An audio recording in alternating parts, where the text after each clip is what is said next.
a comenzar con la conferencia en este intento de encontrarnos y de ir construyendo una tapicería común. La conferencia de Daniel Weisbrot lleva por título ¿Y ahora qué?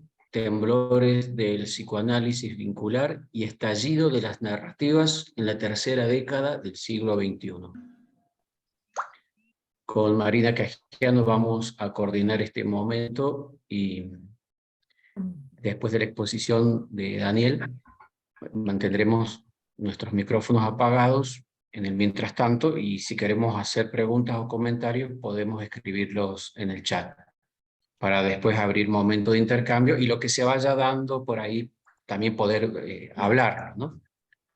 Con posterioridad al desarrollo que haga Daniel. Bueno, ¿qué decir de Daniel? Daniel Weisbrot es psicoanalista y escritor, miembro titular de la Asociación Argentina de Psicología y Psicoterapia de Grupos, institución de la que ha sido presidente en 2 oportunidades. Es profesor invitado en la Maestría de Familia y Pareja de Abdeva. Es autor de La alienación del analista, Más de un otro, y Parejas en análisis, 12 historias de la clínica, entre otros libros. También es co-compilador de los libros Clínica Psicoanalítica ante las Catástrofes Sociales, la experiencia argentina, y Familias y Parejas. Tengo que decir que Daniel ha publicado además 2 estupendas novelas que tuve el placer de disfrutar. Una es Al volver la vista atrás y La vida que cuenta. Y es responsable de espacios como talleres, cursos de escritura en la formación de posgrado de la APPG. Así que, bueno, la palabra para Daniel. Bueno, formalmente, hola a todos y todas. La verdad que un placer enorme estar acá con ustedes.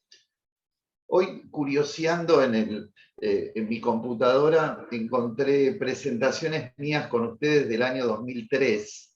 No sé si hubo antes, no sé cuál es la, pero sí es que hace mucho tiempo bueno, que me invitan y que para mí es un enorme placer estar con ustedes y compartir. Mi idea hoy, la verdad que después que hace un tiempito cuando agarré el título que había propuesto me asusté un poco. Dije, ¿cómo lleno esto? ¿No?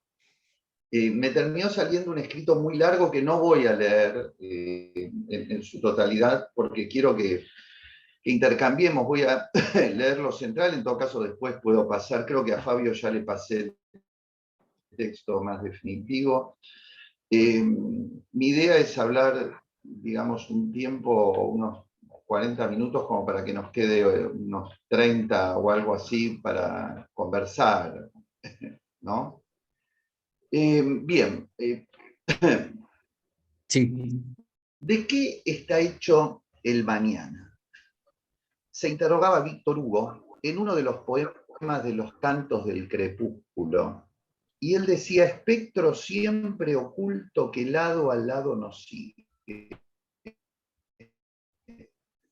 Esta interrogación fue el punto de partida del encuentro entre Elisabeth Rudinesco y Jacques Derrida, que conocimos en un precioso libro titulado ¿Y mañana qué?, publicado en el despuntar del nuevo siglo. Y a pesar de que el milenio apenas amanecía, ellos sentían que tanto en las ideas como en las cosas, en la sociedad como en el individuo, decían, hoy todo se halla en estado crepuscular. Entonces, se trataba de una tenue luz que iluminaba el final del día que se iba, el comienzo de una profunda noche. Tan profunda que el mundo se aterrorizaba por la llegada del milenio y el fantasma del I2K ensombrecía el futuro próximo. ¿Se acuerdan del I2K? El I2K era el temido error del milenio, un error de software causado por la costumbre que habían adoptado los programadores de omitir la centuria del año para el almacenamiento de fechas, asumiendo que el software solo funcionaría durante los años cuyos números comenzarían con 1900. O sea, el 2000 era inimaginable. Entonces el temor consistía en que los sistemas informáticos iban a fallar, se iba a producir un caos, chocarían los aviones, los bancos perderían los datos de los clientes y lo más temido de todo, nuestros teléfonos y computadoras dejarían de funcionar. Finalmente, el sábado 1 de enero del año 2000 no fue más que un día común. Solo se detectaron problemas menores, casi anécdotas que no provocaron ningún daño. Así era el crepúsculo del siglo XX. Así empezamos el XXI. La pregunta proyectada sobre lo informático retornaba sobre nosotros. ¿Estaríamos preparados para resistir lo que vendría?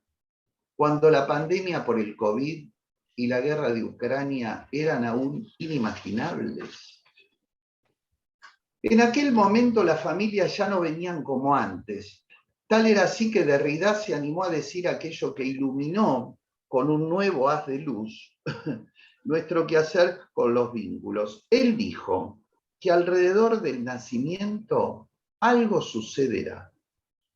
Diversos lazos de amor y de crianza, de encuentro, cuidado, cercanía, se irá entretejiendo y todo eso será suficiente para que hablemos de familia. Esos serían los nuevos lazos de parentesco en el siglo XXI. Ya no padre y madre, ya no una especificidad sexual en la composición familiar, nada más fácil. Alguien nace, algunos crían, lazos diversos entre ellos y punto. Y si aquella interrogación sobre el mañana habría pensamiento sobre el devenir de ese crepúsculo, esa pregunta muta y se trastoca hoy en otra quizás más amenazante y provocadora. Ya no ¿y mañana qué?, sino ¿y ahora qué? 22 años después de aquel libro, transcurriendo una pandemia impiadosa, en un momento que podríamos pensar como no pandemia y no pospandemia, con una guerra sostenida que amenaza la vida del planeta, con la destrucción ecológica que se consolida cada vez con más intensidad. ¿Y ahora qué? Y nosotros, analistas vinculares, ¿ahora qué? Me propongo dar algunas pinceladas no exhaustivas acerca de en qué mundo estamos, avanzada ya la tercera década del siglo XXI, ante el estallido de las narrativas que sostuvieron un modo de pensarnos y las afectaciones que todo eso produce en nuestras teorizaciones, los temblores en nuestro sistema de creencia de que debemos hacernos cargo. Los desafíos a los que nos enfrentamos resultan tributarios de un momento muy especial, de una coyuntura de mutación civilizatoria que nos es imprescindible indagar y comprender para calibrar lo mejor posible cuáles son las teorizaciones fértiles que debemos sostener y cuáles constituyen un lastre del que deberíamos desprendernos. Me voy a detener en algunos escritos y pensamientos de este último año, en un segundo tiempo de la pandemia que asola a la humanidad. Nótese que digo segundo tiempo, dado que para mí no se trata de pospandemia.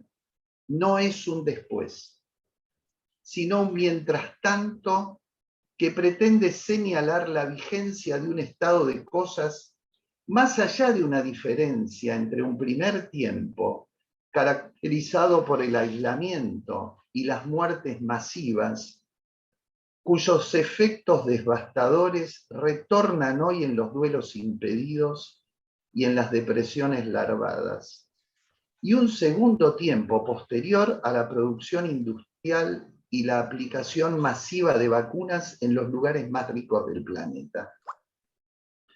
Entonces voy a esos pensamientos de este último año. Paula Sibilia sostuvo que se estarían produciendo ciertos desplazamientos en el suelo moral, que sirve de base a las prácticas comunicativas y a la subjetividad contemporánea. Cambios significativos en los valores y creencias vigentes.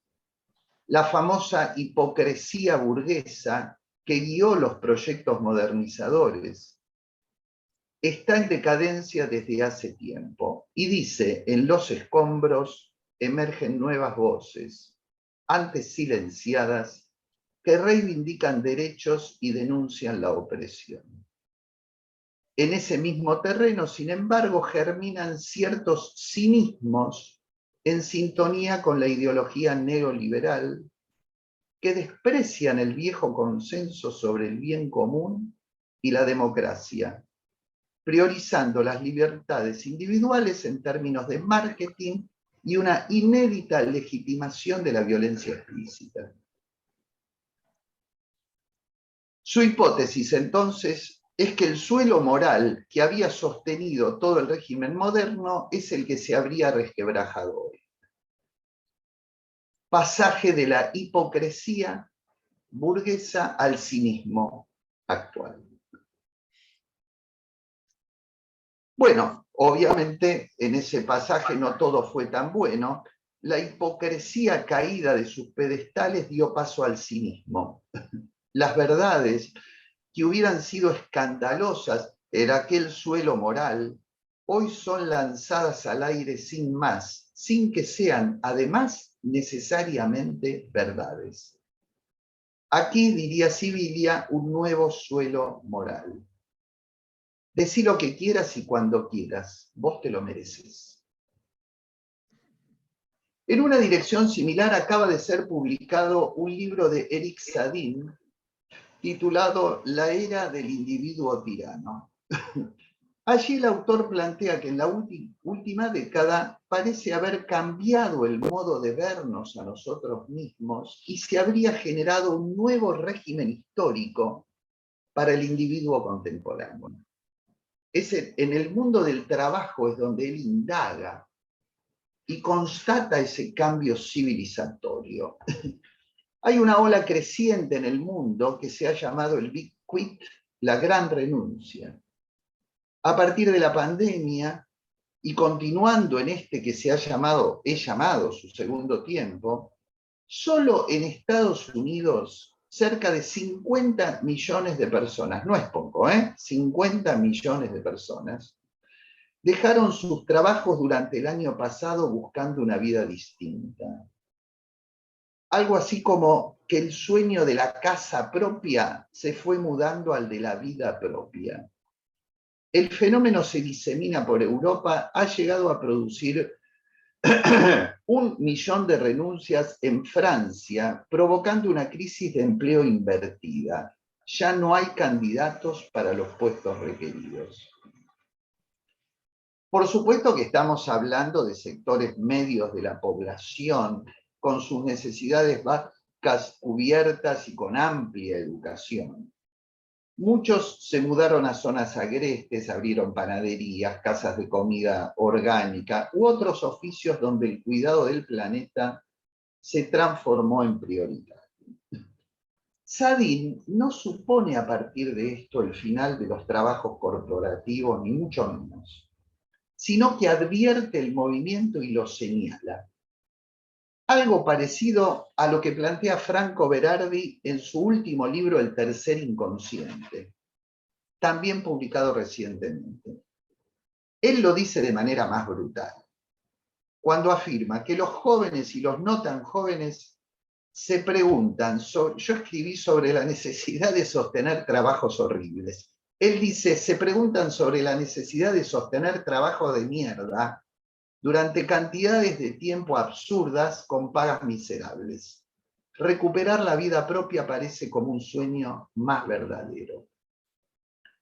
Para Sadin hay una dislocación, esto es muy importante, porque él constata que ya no somos dueños de nosotros mismos por esa alienación, pero al mismo tiempo, dice, nos vemos equipados con tecnologías que hacen más fácil la existencia que dan acceso inmediato a la información, a la formulación de las propias hipótesis, que ponen en relación a las personas entre sí y que dan además la sensación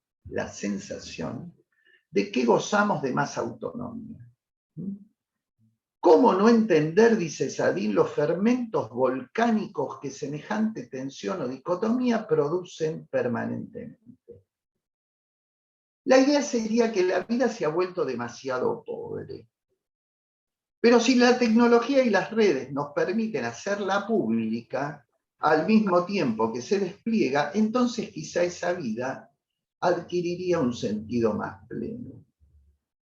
¿Acaso tiene el mismo sabor una hamburguesa comida después de haberla instagrameado que si no la hubiéramos hecho? Lo que él sostiene es que estamos ante una condición civilizatoria inédita, dado que van cayendo todos los cimientos comunes que sostenían la vida para dejar tan solo, esto es textual, un hormigueo de seres esparcidos que pretenden de aquí en más representar la única fuente normativa de referencia. Es la era del individuo tirano.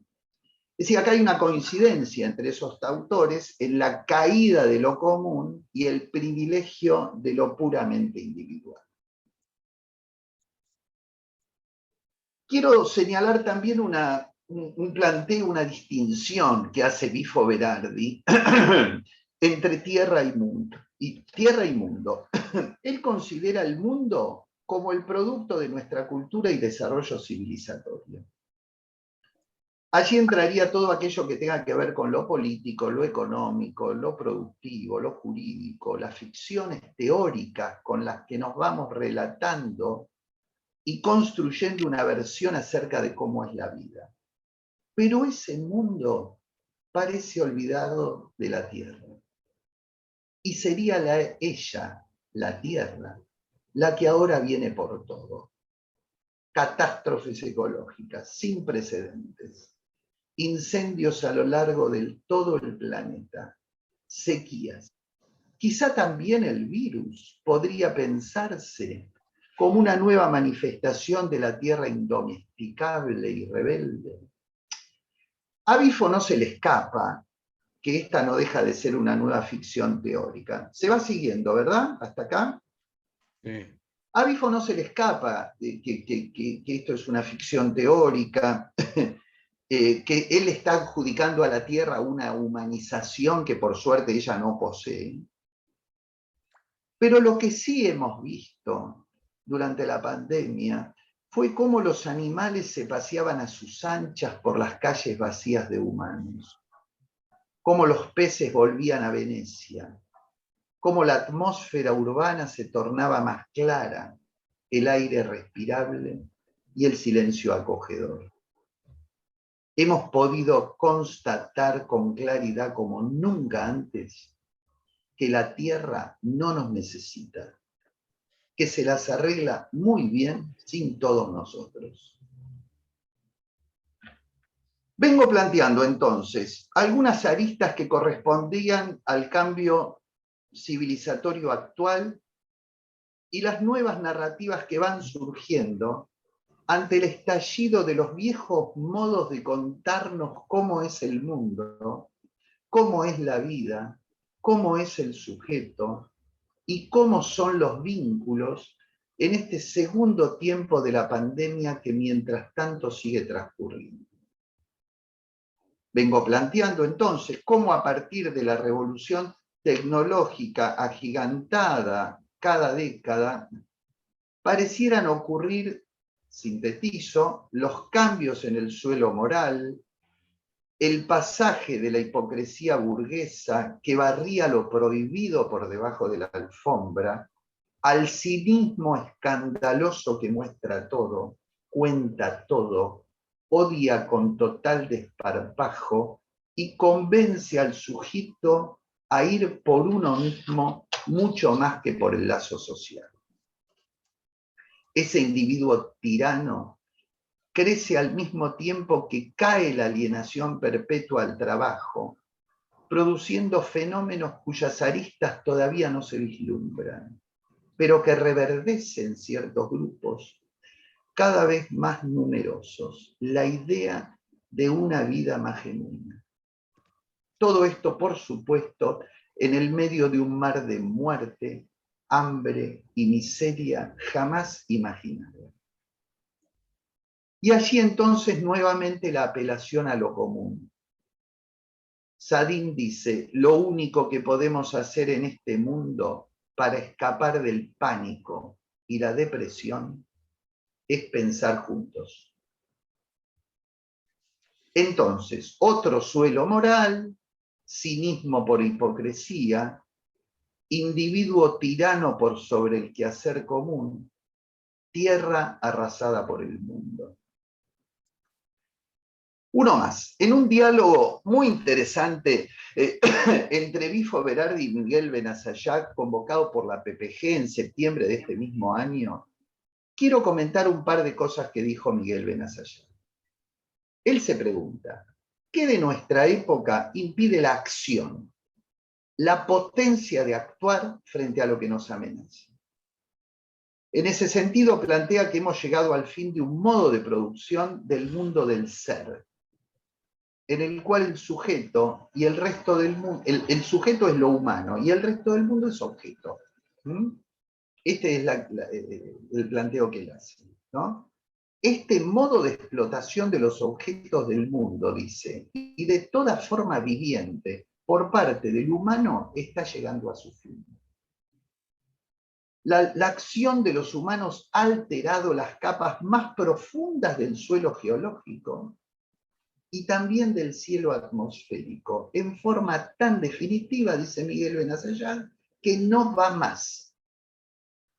No va más materialmente, dado que lo que se produce ya es muy pequeño en relación a la capacidad destructiva que posee. Quiero decir, si yo tengo 1000 árboles y talo 50, planto 40 y eso va creciendo. Ahora, si tengo 100 árboles y hacho 80, ya los 20 que me quedan no pueden reproducir. Este es el no va más. El no va más, él dice, no es porque el capitalismo aprendió algo. No va más porque no va más, porque ya no hay más explotación posible. También, entonces, esa caída del mundo del ser obliga a pensar cómo habitar el mundo de la complejidad, de los múltiples existentes. Él hace un planteo muy lindo, él dice, ya no se trata de la cultura del ser, sino de la cultura del estar siendo. Plantea que en las últimas décadas ha habido un cambio, un modo de colonización mundial masiva, que es el mundo digital. La delegación a lo digital es total. Bueno, estamos acá, ¿no? No estamos en Córdoba. Lamentablemente, me encantaría estar por allí, les juro, ¿no?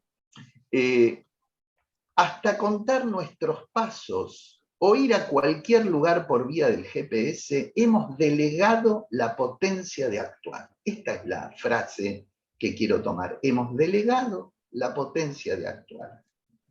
Y eso nos sirve para eludir la responsabilidad sobre nuestras vidas, delegándola a la máquina sin cuerpo.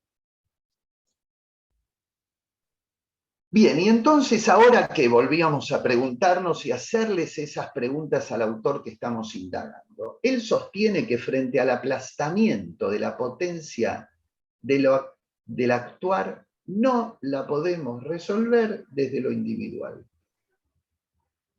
Y dice, modos de existir, no como individuos, sino comunitariamente. Y dice una frase que me gustó mucho, dice, pensarnos a cada uno de nosotros como nudos de lazos. Esa idea de nudos de lazos me parece potente. Vuelvo al ¿y ahora qué? ¿No? Nosotros, analistas vinculares, ¿cómo nos ubicamos en este mundo, en esta subjetividad de nuestros días, en lo que se nos perfila día a día en nuestras prácticas? Lo planteo de otro modo. los enunciados narrativos de una época dada dan cuenta de los posibles e imposibles a ser pensados y vividos en dicha época. Esas narrativas regirán los relatos posibles, los hegemónicos, los oficiales, mientras que el resto de lo que suceda quedará en los márgenes. Ejemplo, la narrativa del siglo XX incluía la presencia de la homosexualidad en el mundo, pero para ser denostada, atacada, tratada por el mismo psicoanálisis como perversión y por la psiquiatría más rancia como desvío. Ahora bien, establecidas las nuevas reglas que fundamentan las historias vivibles aquí y ahora, y vaya uno a saber hasta cuándo, producidas modalidades subjetivas novedosas, impensables para el discurso colectivo, aunque existente en los márgenes, nos toca hoy el desafío de pensar en las teorías con las cuales nos manejamos en nuestro quehacer cotidiano como analistas, ya que resulta imposible de pensar que no tengan que alterarse si pretendemos que sigan teniendo la potencia de su enunciación. Mirar con atención deseante lo que se avisora lejos de las orillas, los destellos de lo que va emergiendo antes de presentarse como una ola que moje las playas de arenas blancas y resplandecientes de lo ya sabido. Estalladas entonces las formas canónicas en las cuales nos criamos como analistas, tenemos el privilegio y la obligación de pensar de nuevo. Parafraseando a Derrida diría que lo hacemos con la convicción de que el psicoanálisis, y específicamente el psicoanálisis vincular, sigue siendo un acontecimiento histórico imborrable, desde la certeza de que es algo bueno que debe ser amado y sostenido. Desde ahí los invito a pensar algunos de esos temblores que vamos transitando. Enuncio algunos para ir acercándome al final. Primero, el psicoanálisis vincular goza de una gran capacidad de autopensarse. Quizá producto de haber nacido en los márgenes, orillas afuera del psicoanálisis vincular, de haber sido largamente cuestionado por incluir desde el vamos a más de un otro en el consultorio, como supiera decir Caes, fue variando desde lo grupal a una época estructuralista en el pensamiento de las familias y las parejas, para luego ir girando hacia un devenir situacional mucho más amable con el pensamiento actual. Hemos asumido cierta humildad frente a la omnipotencia de los grandes metarrelatos sobre el psicoanálisis que lo ubicaban como verdad absoluta sin fisuras y que muchas veces esterilizaron su potencia. Segundo, en el devenir de este siglo, y mucho más en esta su tercera década, vamos pudiendo repensar la cuestión de la sexualidad y los encuentros vinculares a la luz de las nuevas formas actuales de la subjetividad. Hace algún tiempo una joven de mi familia, verde desde el caracú hasta el pañuelo, feminista, antipatriarcal, desobediente, hermosamente desafiante, se encontraba en el tramo final de su carrera de psicología. En un encuentro familiar me encara y me pregunta: che, Dani, ¿ustedes siguen con eso de la castración, de la envidia al pene, del pasaje del clítoris a la vagina, de que la realización de la femineidad es el giro de la ecuación pene-niño, que ser madre es la culminación óptima del complejo de Edipo? Me sonreí como pude. Le ofrecí un canapé similar al que me estaba comiendo antes de atragantarme y traté de conversar sobre eso. Lo que pude decirle honestamente fue que desde ya hace muchísimo tiempo esas teorizaciones no forman parte de mi clínica. Jamás pienso en esos términos cuando atiendo, y no se me aparecen intervenciones posibles desde ese sistema de pensamiento. Sin embargo, la pregunta me quedó flotando, como una mancha de petróleo derramada en un mar inmenso. ¿Qué psicoanálisis? ¿El de los textos y relatos consagrados o sus narrativas perturbadoras? ¿Letra muerta que ya no respira o latidos, temblores, vibraciones? Tercero, creo necesario seguir trabajando en torno al abandono de una posición patologizante del sufrimiento humano y recuperar la tensión freudiana entre la psicopatología y las diversas fuentes de sufrimiento, rescatando las 4 dimensiones que Freud esbozó en El malestar en la cultura, que son el cuerpo, en su doble dimensión, mortal y erógena, la naturaleza y sus fuerzas destructoras, en articulación a la tensión tierra-mundo de la que hablé hace un rato, la insuficiencia de las normas éticas que regulan los lazos sociales y finalmente los vínculos. Quizá valdría la pena seguir avanzando en cómo pensar el odio como una de las variantes del sufrimiento vincular. Cuarto, creo en este sentido que la noción de ajenidad sigue siendo un concepto mucho más central para nuestras prácticas que el trabajo con la diferencia. Lo ajeno se conecta mucho más con lo múltiple de las posiciones deseantes y su aparición en la escena vincular hace tambalear las alianzas inconscientes construidas en el desconocimiento de dicha ajenidad. Quinto, la pandemia no fue un evento más. 100.000 muertes en nuestro país son apenas un indicio de la magnitud que ha tomado. El trabajo que hicimos y seguimos haciendo trajo al menos 2 consecuencias que quiero plantear. Por un lado, la reconsideración de lo traumático en su dimensión individual, vincular y social. Mencioné en otro trabajo la importancia de reconsiderar las simbolizaciones de transición como una operatoria clínica fundamental. Se trata de intervenciones que se dirigen a intentar ensamblar los signos de percepción en una cadena representacional. De esta forma se posibilitaría la captura de los restos de lo real y la apropiación de un fragmento representacional que no puede ser aprendido. En todo caso, después, si se da, retomamos este tema, ¿no? Este modo de pensar lo traumático en términos de marcas que no logran entrar en cadena asociativa, que siendo signos de percepción, no se organizan como huella anémica y por lo tanto no devienen recuerdo.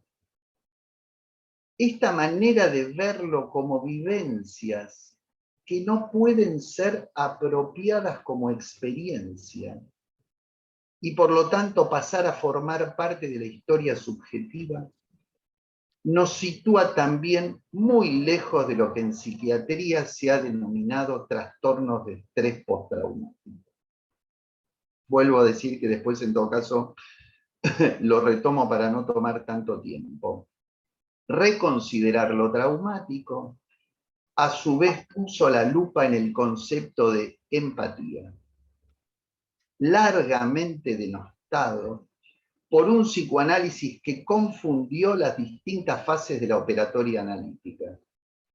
La empatía constituye un posicionamiento imprescindible para la tarea analítica en general, pero mucho más en cuanto a aquello que de lo traumático se trata. Empatía y disponibilidad son modos de estar al lado del otro y de su sufrimiento que el psicoanálisis vincular ha resaltado y valorizado. Con la empatía claramente no alcanza, pero sin la empatía no se puede. Sexto y último, finalmente, en cuanto al dispositivo. Hemos confirmado una y mil veces que la intimidad se construye. Hemos aprendido que se puede tener una sesión intensa desde el auto, desde una plaza, o simplemente caminando por la calle.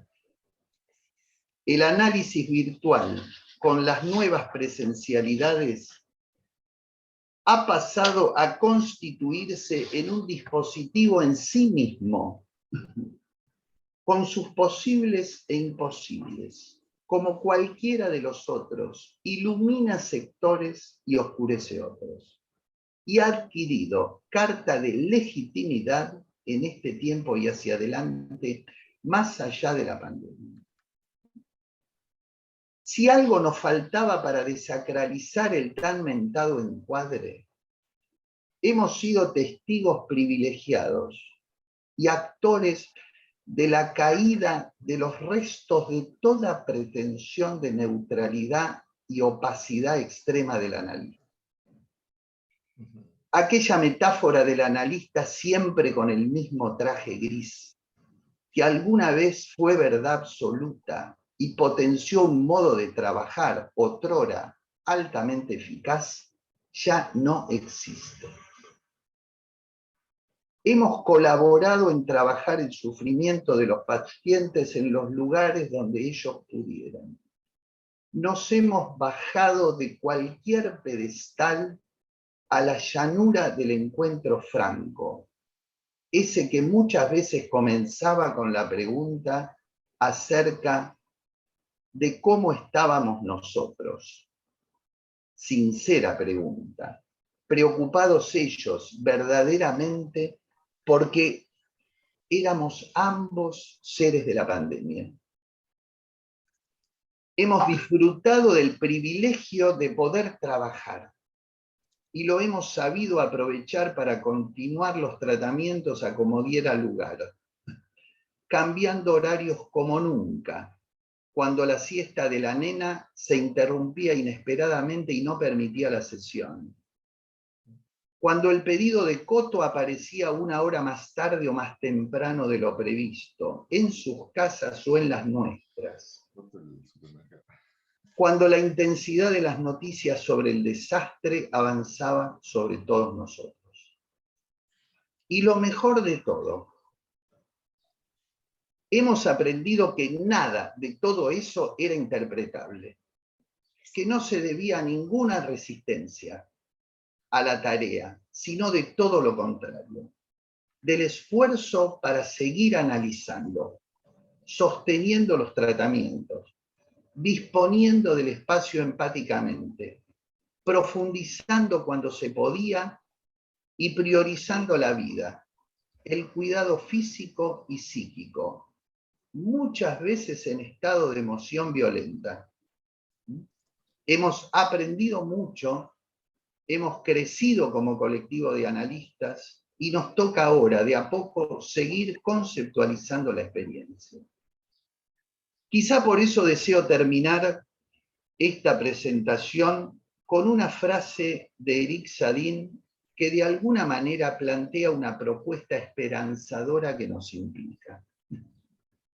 Él dice así: la historia está siempre por recomenzar y nos ordena que volvamos permanentemente a la cuestión civilizatoria fundamental, la de la viabilidad, la de la calidad y la justicia de los lazos que deben prevalecer entre los individuos y el conjunto común. Esta cuestión se impone probablemente en una medida sin precedentes como desafío crucial de nuestra época. Es preciso que esta comunicación trace su última frase para dejar hablar, sin más demora, a la responsabilidad de cada uno de nosotros. Muy bien, gracias. Muy bien. Muy hermoso. Eres divino, Daniel. Bueno. Cumplí, ¿eh? Bueno, muy 42. emocionante. Sí. Digo, cumplí, son 42, Sí. tenemos tiempo. Sí, sí, sí, perfecto. No hay en el chat, de manera que si les parece abrimos el espacio levantando el iconito de la mano, o bueno, ya lo vamos viendo. Carlos. Bueno, como siempre, Daniel da vuelta a las ideas permanentemente y nos hace repensar todo, ¿no? Así que te agradezco, Daniel, esta conferencia que me parece excelente. Gracias. Y yo pensaba varias cosas, ¿no? Digamos, en primer lugar, si estamos saliendo de la episteme humanista o no, ¿no? Esa es una pregunta que también se la hacía Belanzallés, el que vos mencionaste, ¿no? Porque la episteme humanista tiene que ver con que el hombre era el dueño del mundo, ¿no? La racionalidad era lo que dominaba la naturaleza, y todo lo demás estaba en un plano secundario, ¿no? Estas son las ideas que empieza con Descartes y continúa con Kant, ¿no? El mundo kantiano. Ahora lo que está ocurriendo es que me parece que estamos yendo a una ontología plana, donde no hay jerarquías y donde nosotros somos objetos del mundo como cualquier otro objeto, como la tierra, la naturaleza, lo que vos decías. El problema que se plantea es que la vuelta a lo biológico vuelve al discurso humanista, porque evidentemente usamos todos los recursos humanistas del hombre en el centro para poder combatir la pandemia. Entonces hay ahí una pregunta, ¿no?, que se hace Belanzallés, si es que estamos frente a un imperio tecnológico por un lado, y si nosotros podemos colonizar Internet. También Braidotti hace un planteo similar cuando dice que la salida es la relación entre la técnica, la cultura y la naturaleza. Así que bueno, ahí está el planteo, ¿no? Si salimos del humanismo, que terminó en esta destrucción neoliberal, seguimos en el humanismo o podemos encontrar alguna forma nueva, como decís vos, de poder estar en los vínculos y en el mundo.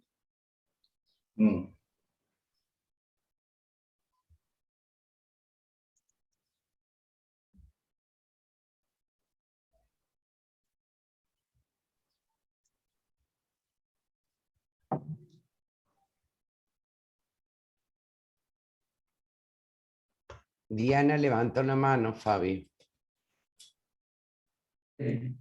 Bien, sí, adelante. Bueno, sí, para mí, Daniel, es un placer escucharte, la verdad. Hasta me da envidia, te diré, lo lindo y lo interesante de cómo hablas. Y como decía Carlos, nos da para pensar montones de cosas que evidentemente creo que de una manera u otra estamos todos tratando de pensar. Ahora, yo voy a decir algo que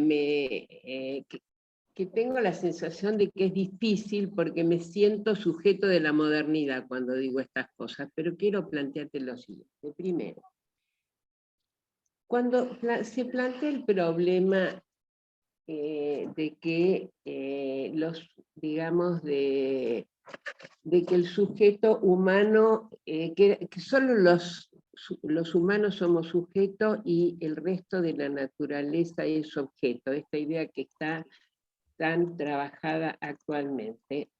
Yo la preocupación que tengo es que creo que, no sé si la 3/4 parte de la humanidad es objeto. Claro. Es decir, te planteo el problema porque me parece que si uno plantea la cuestión, yo también estuve en el intercambio entre Bifo Berardi y Benazayat, Y se me planteaba ese problema, es decir, que si uno solo plantea que los humanos estamos destruyendo la humanidad, creo que se nos escapa que hay humanos y humanos, como lo vemos acá también en la Argentina, y lo vemos en todo el mundo, y vemos con lo que está pasando en el mundo.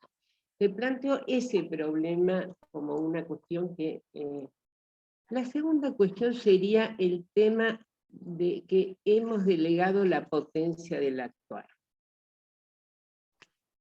Mi impresión es que no hemos delegado la potencia del actuar, y si uno mira los múltiples agrupamientos que hay en el mundo, yo creo que hay permanentemente, estaba pensando todo el tiempo en la piba esta Greta, ¿no? Que creo que de alguna manera es emblemática de esta posición de disconformidad, de angustia, bueno, de que el mundo no les gusta de millones de jóvenes.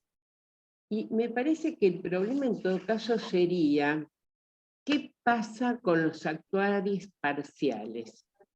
¿Con los? Con los actuares, con el actuar parcial. Sí. Focalizado de diferentes temáticas, digamos, que no pueden articularse. Entonces, que me parece que es diferente de haber delegado el actuar. Y por último, te planteo un tema que sería, digamos, si no te parece que nuestra preocupación es pensar juntos, que comparto lo que planteas, y los autores que lo plantean, porque no es lo mismo pensar en masa que pensar en colectivo. No es lo mismo, son dos cosas diferentes, y me parece que es fundamental pensar en colectivo. Pero el tema sería pensar para comprender o pensar para transformar. Bueno, te planteo estos temas. Gracias. Sí, sí. Bien. Daniel Spolansky también.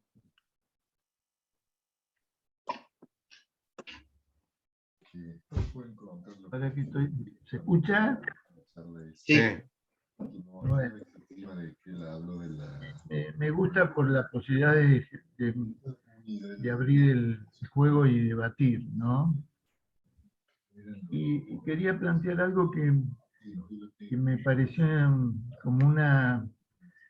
Porque Daniel habla de la guerra.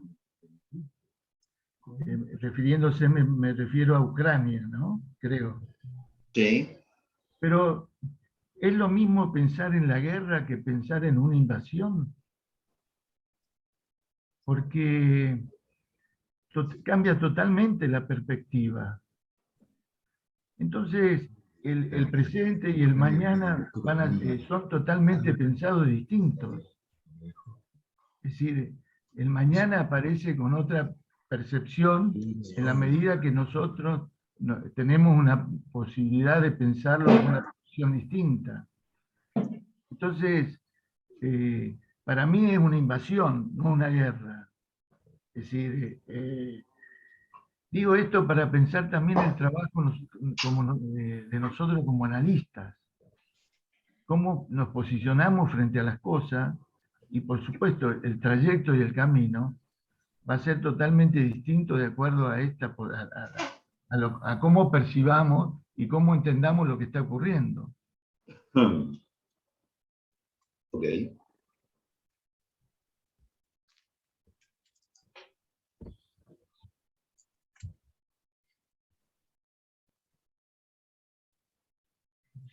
¿Alguien más?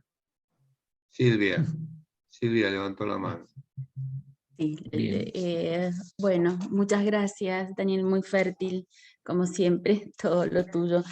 Yo dos cosas quería un poco compartir. En esta renovación o cambio permanente en los equipos de trabajo, de gente que deja su trabajo, ¿no es cierto? Bueno, por todo este contexto que vos también explicás, me preocupa un poco la pérdida de cierta estabilidad que necesitan las instituciones en los equipos de trabajo, porque esta renovación permanente, si bien entra otra gente y sale otra, no, se necesita tanto tiempo para aprender lo que sabía el que se fue, ¿no? que me parece que esto puede producir un efecto quizás muy importante en el devenir de las instituciones en general. Bueno, es un comentario. Y lo otro que quería un poco compartir es sobre esta frase, esta cita que vos rescatás: pensemos a cada uno de nosotros como nudos de lazos. El impacto que causa en mí esta frase es que veo que el enfoque o lo que uno está observando es el sujeto que puede abrir, ¿no?, lazos alrededor, pero quizás hay otro modo también de comprender esto, que es enfocar no el sujeto, sino la trama en sí, ¿no es cierto? Es decir, al conjunto en sí. Como si fueran, me da la impresión a mí, no sé si está bien el término, pero como dos niveles lógicos desde los que uno puede comprender lo que sucede, ¿no? A veces los he pensado como dos campos epistémicos distintos, pero me parece que esa frase, que es tan valiosa, como que carece de un enfoque de la trama en su conjunto, y me parece que lo común, tan importante, también puede abrevar ahí, no solo en el sujeto conectado. Bueno, ese comentario nomás.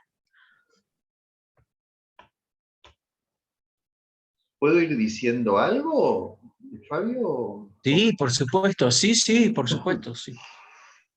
Bueno, gracias por los comentarios. Comento los comentarios, digamos, ¿no? Es decir, yo creo que sí, que la lectura, junto a lo de Carlos con lo de Diana, yo creo que las dos cosas son ciertas, ¿no? Es decir, me parece que no tenemos que poner un o un i, sino un i ahí, digamos, ¿no? Es decir, me parece que hay algo de esto que Carlos llamaba la episteme humanista que está cayendo, digamos, o que debería ir cayendo, en torno a no considerar al resto del mundo, que no somos los humanos, como puro objeto. Y no respetar la condición de otredad con aquello que no es humano. Me parece que eso es indispensable y que está ocurriendo, ¿no? Los movimientos, el otro día escuchaba gente que se enojaba con la violencia de los veganos que no quieren que McDonald's se hagan hamburguesas de carne. Qué sé yo, está bien, pero es una forma de manifestación porque ¿cómo desnaturalizas eso, digamos? Si no es así, ¿cómo los desnaturalizas? Ahora, eso no obsta para que lo que diga Diana también sea cierto, digamos, que dentro de lo humano mismo habrá, no sé, un 10%, 20% que somete al otro 80% a la condición de objeto. Eso también es cierto, digamos, pero no me parece que haya que elegir entre una de las dos opciones. Me parece que las dos son realismo, ¿no? Y que hay cambios civilizatorios. En ese sentido, lo que decía Diana acerca de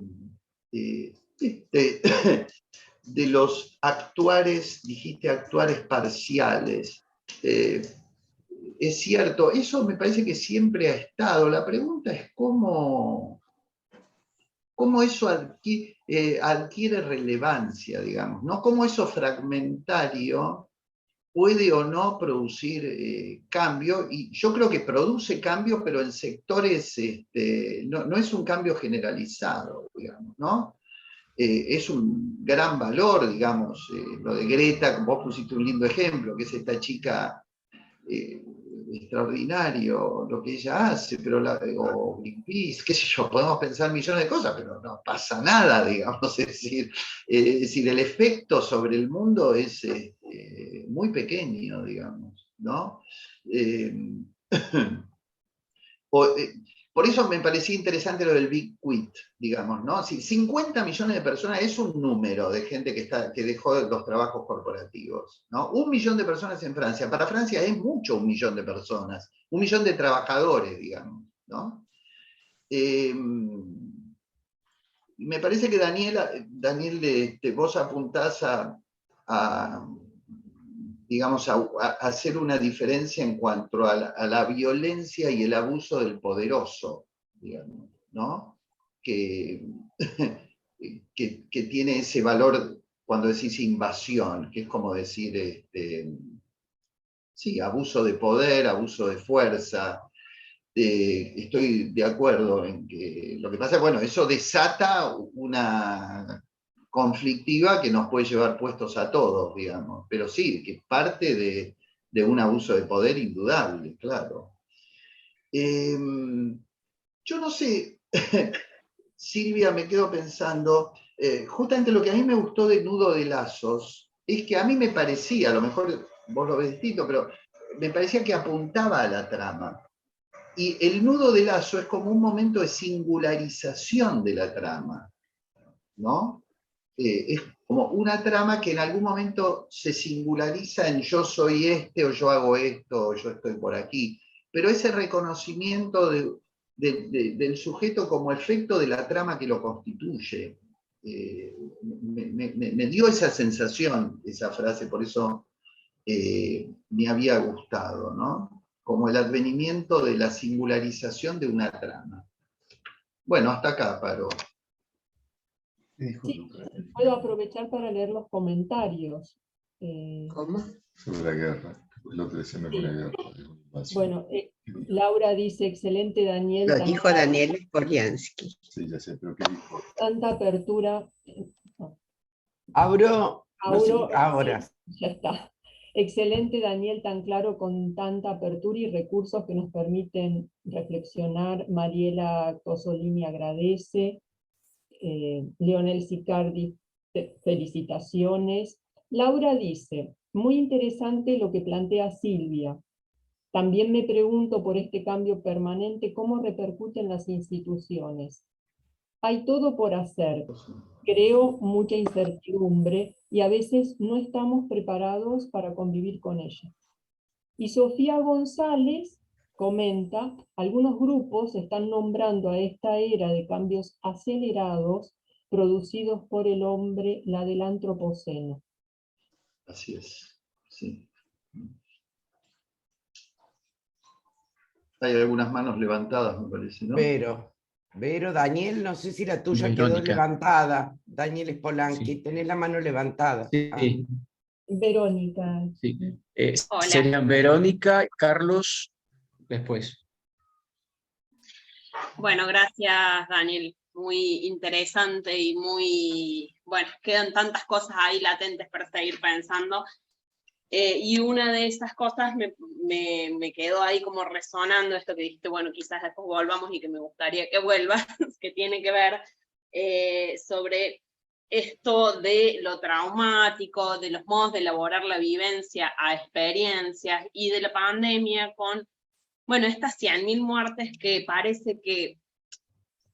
A mí me gustó mucho esto que trajiste del segundo tiempo de la pandemia, porque parece que la instalación del fin de la pandemia y que ya no se hacen más test de COVID y que ya no hay más barbijo, y que pareciera como instaurar a nivel colectivo, o el riesgo, me parece, es como una especie de pacto de negativo sobre lo que sucedió, y me parece que rescatar que hubo 100.000 muertos en Argentina, que es una de las causas de muerte, cosa que nunca en la historia de la Argentina hubo tantos muertos, me parece que tiene que ver también con, bueno, cómo nos posicionamos nosotros como agentes de la salud mental para hacer como un a contrapelo de este pacto de negativo y poder trabajar en pos de rescatar esas vivencias para hacer una experiencia. Y me pregunto también, ¿cuáles son los resortes colectivos, digamos, aparte de lo que cada uno pueda hacer, digamos, en su práctica singular, para ir a contrapelo de ese pacto de negativo? Claro. Bien.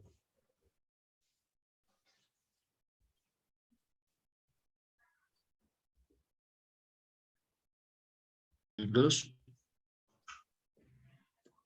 ¿Puedo decir algo yo? Sí, Sí, adelante, sí. sí, adelante, Bueno. Carlos. Bueno, yo pensaba varias cosas, ¿no? Es decir, por un lado, las consecuencias psicológicas de la pandemia que está produciendo. Yo creo que eso lo dice Bifo Berardi, ¿no? La falta de contacto humano y la pérdida de sensibilidad. Esa es una de las dos cosas que están pasando. Ahora, en relación a lo que decía Silvia y Daniel, me parece que hay un punto de contacto, que es que Caes menciona los puntos de anudamiento del sujeto con el conjunto, cuando habla del grupo, ¿no? Pero él se refiere al sujeto singular, el punto de anudamiento que tiene con el conjunto. Pero al mismo tiempo habla de intersubjetividad que también genera inconsciente. Entonces la intersubjetividad estaría en el lugar de la trama y el punto de anudamiento en el lugar del sujeto singular. Ese sería el punto en común. Y en relación a lo que decía Daniel con respecto a Diana, a mí me parece que nosotros estamos enfrentados con un imperio tecnológico, me parece que no nos damos cuenta de esto, pero las plataformas, nos servimos de las plataformas, pero son las plataformas las que están actuando con nosotros como objetos. Nosotros somos objetos de la plataforma, debemos apropiarnos de eso, de alguna forma, digamos. Entonces, hay una lucha entre... Y además hay un montón de gente, como dice Diana, Harari y la brasileña decían que el 30% de la humanidad está fuera del sistema. Es decir, que no tienen celulares inteligentes, no tienen computadoras y son personas que no existen, pero como diría Lacan, no cesan de no insistir. Entonces, el mundo occidental es el mundo que se comunica informáticamente, pero en el mundo occidental hay un montón de gente que no participa del sistema y que está puesto en lugar de datos. Esto me parece que es lo que dice Diana, y a mi manera lo pienso, y creo que es un tema importante, como acá hay una lucha de poder con el sistema, con el imperio tecnológico. Nos tenemos que dar cuenta de esto, hay hipermillonarios con las plataformas, y hay un mundo de pobreza y miseria al mismo tiempo que queda excluido. Bueno, Sí, esto es lo que incluso en el chat alguien dice como colonizados por la tecnología. Esto es uno de los planteos de Benazayac, también es ese, ¿no? La colonización de la tecnología y la idea del antropoceno como llegando a su fin, ¿no? Sí, también el planteo que hacía Sofía sobre esto del antropoceno. Yo quería retomar un par de cositas, lo de lo postraumático, ¿no? El trastorno de estrés postraumático está pensado desde la psiquiatría, desde un lugar de algo que ya pasó, por eso es post. Y entonces, frente a eso, hay todo un protocolo de trabajo que incluye ciertas medicaciones, ciertas técnicas de trabajo, pero no es un trabajo subjetivante, digamos, donde me parece que de lo que se trata, digamos, es de... es como, yo lo planteaba también, no lo puse acá, pero esa otra palabrita que se me escapó ahora, que me irrita especialmente tanto que se me escapó, la reprimí, esta idea de que de todo lo malo se puede sacar algo bueno, ¿no? ¿Me ayudan con la palabra? ¿Alguno que se la pesque? Resiliencia. Resiliencia.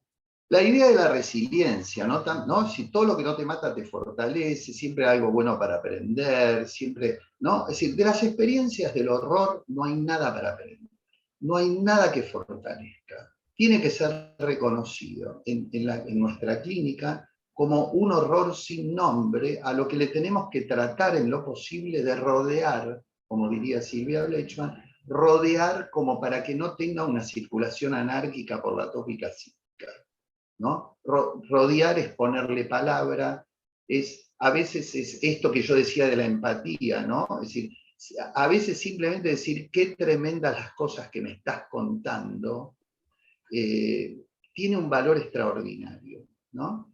Entonces, la idea de, del estrés postraumático es la idea de algo que ya pasó. Por eso es post. Y nosotros lo que vemos en la clínica es que sigue pasando, no pasó. Mire, voy a contar una anécdota muy pequeña. Yo soy hincha de Argentino Junior, nuestro rival es Vélez, ¿no?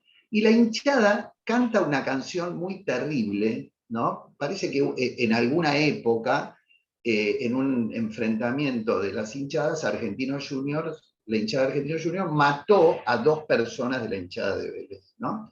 Entonces, en uno de los cantitos se dice, no sé bien cómo viene, pero dice que te matamos al tercero, ¿no? Esa es la amenaza. Ya te matamos ahora, te vamos a matar al tercero.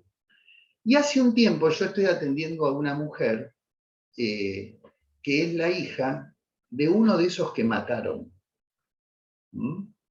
¿Se entiende? ¿Me siguen? Entonces, ella dice, cada vez que escucho en la tele que te matamos al tercero, yo soy de las que mataron al segundo. Eso pasó hace más de 30 años. Y sin embargo sigue pasando. Y vuelve a pasar cada vez que ella escucha esa frase. Entonces, me parece que de lo que se trata es de un trabajo de rodeo de la experiencia. Silvia cuenta un ejemplo muy chiquito, y corto acá. Una nenita, el padre se bañaba y se masturbaba delante de ella mientras ella estaba sentada en el inodoro, entonces ella miraba para el costado, tratando de no ver al padre, y lo que veía era, bueno, el papel higiénico, los jabones, qué sé yo. Entonces, esa nenita va a análisis y va al baño y trae un rollo de papel higiénico. ¿Mm? Eso no tiene un valor simbólico interpretable. Eso es un resto arrastrado de la vivencia que necesita ser puesto en contexto. No es interpretable en los términos simbólicos porque no está inconscientizado, sino que es un resto vivencial arrastrado al que hay que ponerle alguna palabra para hacerlo entrar en una trama. ¿Mm? Como, no sé si es clara la idea, la diferencia fuerte está en si eso es algo simbólico que tiene que ser interpretado o es un signo de percepción arrastrado de la vivencia que tiene que ser ayudado a entrar en una trama mayor para adquirir característica de un recuerdo que pueda ser relatado. ¿Mm? Lo último es lo de, lo de la sensibilidad que planteaba Carlos. Bueno, por supuesto, digamos, por eso rescato lo de empatía, digamos, ¿no? Toda la cuestión de la sensibilidad de Nasayak, una de las cosas que dice es que el lugar de donde podemos rescatar es justamente de las culturas no colonizadas, que ese es el lugar donde podríamos rescatar otros modos de vivir, más en las culturas del estar siendo, que en las culturas del ser.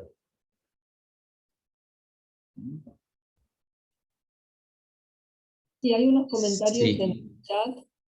Leo los comentarios. Virginia Grosso nos dice, convertir en huella aquello que insiste en marca. Claro. Y Diana Cordon, se trataría de transformar la piedra en arenilla, en lo traumático, efectivamente rodeando el núcleo traumático a través de ligaduras. Tal cual. Sí, sí. Sí, si me permiten, justamente pensaba en eso, ¿no? Como, por esto de preguntar cómo llevar una buena vida posible en medio de una mala vida, de condiciones de existencia tan mortificantes, y que no sea la tentación de huir a eso que de Eric Sadin habla, la pantallización de la existencia, ¿no? Que Claro. hace poco había publicado algo, creo que en Sí. página 12. y que no sea esa huida al narcisismo, ese narcisismo cínico de que hablabas, Daniel, también, desde el cuerpo, de la imagen. Y creo que esto de poder trabajar con el trauma, eso que nos convoca también, ¿no?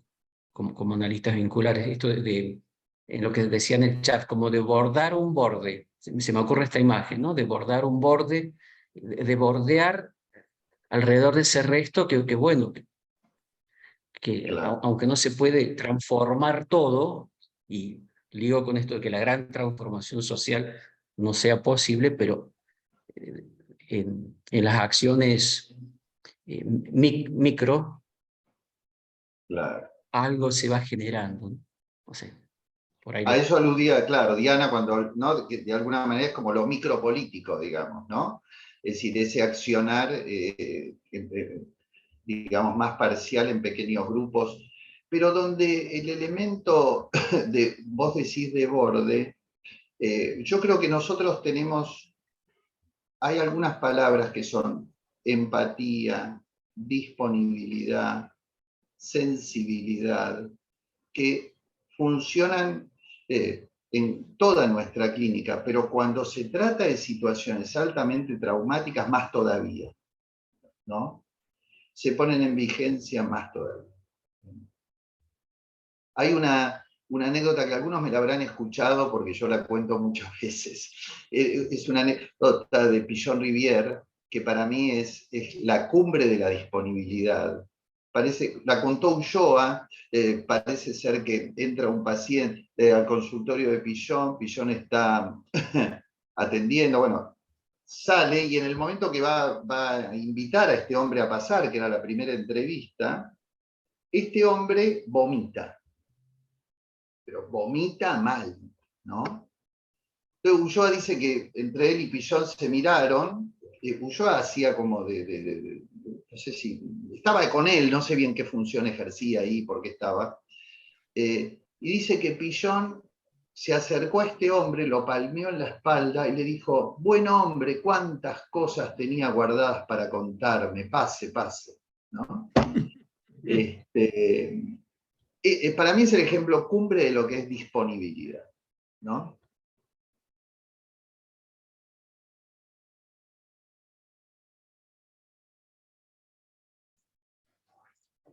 bien. Creo que ya estaríamos en tiempo, Marina, ¿no? Ah, bueno, Dino. Dino. Sí. Dino. Bueno, es una cuestión que más atañe a la clínica y al cambio de dispositivo. Desde el análisis ortodoxo hasta el análisis con los dispositivos pluripersonales, me pregunto, ¿qué es lo que permanece de los principios fundamentales y qué es lo que cambia? Por ejemplo, ¿qué ha sido de la interpretación, de la construcción, de los distintos modos de trabajar?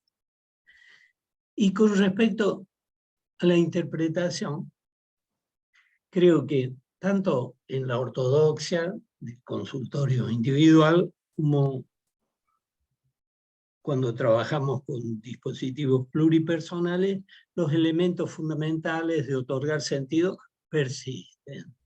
Pero, sin embargo, tiene una compañía nada desdeñable. Entonces, me pareció que podía intervenir ese significante interpretación y le agregué una S, un plural.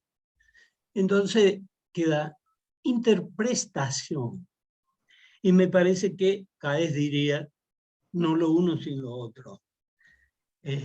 Esta pluralidad, este ser en conjunto, y esta posibilidad de que el analizante también adquiera una S, me parece que es un cambio radical en nuestra práctica, ¿no? Bueno, y junto a ese también hay otros cambios. Por ejemplo, ciertos neologismos ayudan. Caes decía que el grupo es un elaboratorio. Idea, neologismo ya de por sí bastante interesante. Y a mí me pareció que no estaría del todo mal agregar que en el grupo se da un proceso de preelaboración. Es decir, un elemento donde una y otra vez, pero no proveniente del mismo autor, que sería el analista, sino de todos los actores que comparten la escena, se va propiciando, bueno, un antídoto muy eficaz contra el individualismo, contra la soledad, con esto de no poder, que de distintos modos se ha estado hablando ahora, ¿no? Bueno, es una cuestión a pensar. Bien. Bien.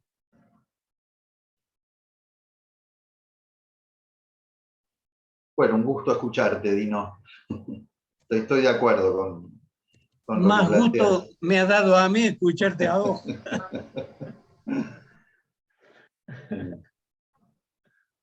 Bueno, Mari, ¿querés leerlo del chat? Y ya estaríamos cerrando el Sí, espacio. en el chat son agradecimientos por la actividad y por la conferencia. Excelente actividad, dice Gabriela Montado, Leonel Sicardi, hermoso el ejemplo de Pichón, Laura Aguerre, muchas gracias Daniel, un lujo escucharte siempre. Sofía González, gracias. Daniel, una muy buena invitación para empezar a pensar juntos. Muchas gracias Daniel, siempre es un placer escucharte pensar e invitarnos a pensar, Yamila Franco. Y María Aurora Bello dice, gracias Daniel por tu amplitud para plantear nuestros temblores, como siempre iluminando. Verónica, muchas gracias Daniel, excelente, siguen los agradecimientos. Paola dice, existentes en los márgenes, atención deseante, muchas gracias por acompañarnos a seguir pensando. Y Adriana Leporati, qué lindo comienzo para seguir pensando. Bueno, yo les agradezco mucho a ustedes. La oportunidad, en principio, siempre es grato estar acá. Insisto, me gustaría estar allá. En algún momento volver a... no, me parece que algo de eso puede ir volviendo. Nosotros estamos pensando hacer una jornada para el 2024, falta todavía, pero estamos pensando, porque cumplimos 70 años y bueno, y hay una idea de hacer ahí algo mixto, presencial y virtual, pero bueno, supongo que el año que viene ya empezará a rodar un poco algo de todo eso entre las instituciones, ¿no? Bien. Se nota, Daniel, Bueno. gracias por tu... Perdón. Se nota, Daniel, que vos estás allá y nosotros acá, porque cuando dijiste el pedido del coto, a mí, yo demoré unos minutos, unos segundos, para decir, en Córdoba no hay coto. Hay Superman en todo caso. Yo pensé que coto era universal. No. Bueno, muchas gracias por tu palabra y esta invitación a pensar. Disculpe. No, por favor. Bueno. Muchas gracias entonces. Concluimos aquí. Gracias. Agradecemos a Daniel y les invitamos a un receso breve hasta las 11:30, que es cuando comienzan las presentaciones de trabajos libres en sala 1 y sala 2. Y gracias. A continuar con este entusiasmo entonces. Muchas gracias. Buenísimo. Nos vemos. Trabajo, así podemos esperar que las otras chicas se puedan conectar. Se titula Luces y sombras de lo fraterno. El autor es Leonel Sicardi, psicólogo de la UBA, psicodramatista, psicoanalista vincular, miembro activo de la APPG, docente y coordinador de grupos, miembro del espacio